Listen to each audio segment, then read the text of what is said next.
Good morning! I hope everyone is doing fine. Everything is at the comfort of their homes. And today I am your devotion leader.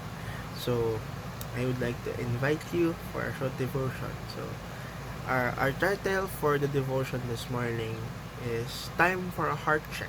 And the verse would be found on the book of 1 Samuel chapter 16 verses 6 to 7. So before we go into reading the verse, I would like to leave first a question. No? How do you measure a person's worth? No? And as we ponder about that question, let me read to you our verse for today. 1 Samuel chapter 16 verses 6 to 7. When they arrived, Samuel saw Eliab and thought, "Surely the Lord's anointed stands here before the Lord." But the Lord said to Samuel, "Do not consider his appearance or his height, for I have rejected him. The Lord does not look at the things people look at. People look at the outward appearance, but the Lord looks at the heart." So, going back sa tanong ko kanina, how do you measure a person's worth? Uh, is it based on the size of one's bank account? No? If we think about it, no, kung mag-iisip tayo, sino bang mayayaman tao? Sabihin natin, for example, si Bill Gates or yung founder ng Facebook, si Mark Zuckerberg. No?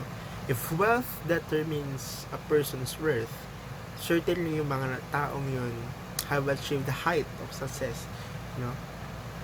Others could evaluate a person based upon their stuff or belongings. For example, clothes, marami silang damit, or marami silang sasakyan, or marami silang advanced technology, or kapag sikat sila, or, you know, others could measure their worth depending on their power or their capacity to influence. Or minsan, naka-base lang din yun sa physical attractiveness. So, is that how you measure a person's worth? But kadalasan kasi sa mundo natin, ganyan naka-base yung pagtingin sa isang worth ng isang tao. Pero as Christians, tama ba? Ano ba yung stand dito ni Lord? How God measures a person's worth? Is it also based sa wealth? Is it also based sa power? Sa influence? Or sa looks? It's none of the above, actually. God looks at the inner person. No? God looks at the heart. So, when the prophet Samuel arrived at Jesse's home to appoint the next king of Israel, he was certain that Eliab was the right man for the job. No? Eliab was the eldest son of Jesse, and certainly, no, kung babalikan natin yung story na yun, he is fit for a king actually. He is tall, he is handsome, he is strong, and marami pang characteristics that will definitely describe and is fitted for a king. Pero, God has someone else in mind, no? Si David, yung shepherd boy, and also the youngest son. So, God reminded Samuel that he doesn't judge like the world judges, but God looks at the person's heart. In Hebrew, the heart refers to the inner person, one's intellect, one's emotions, one's passion and priorities.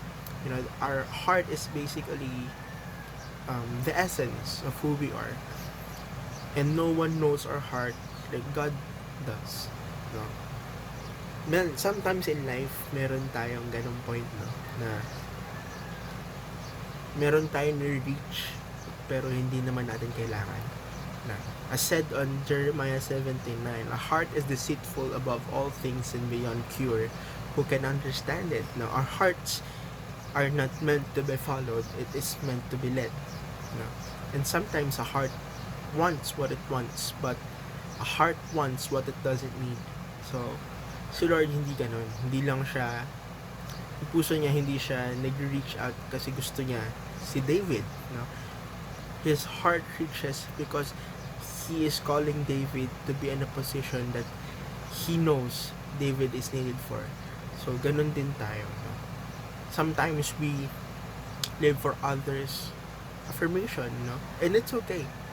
But if you live for others' acceptance, you will die for others' rejection, no?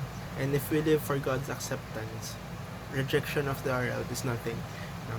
As said by famous YouTuber si Kuya Jerry Garceo, and sobrang um, bigat nun, sobrang tumama sa akin when he said those things. And tama, no? If sometimes in our life we always base our worth sa kung paano tayo tinitignan ng society, on how we deliver ourselves in front of other people. So at this time that we are alone, that we are the comfort of our homes, and tayo lang yung nakakita sa sarili natin and sa Lord, obviously. So how do you manage to do things, no? How is your heart today?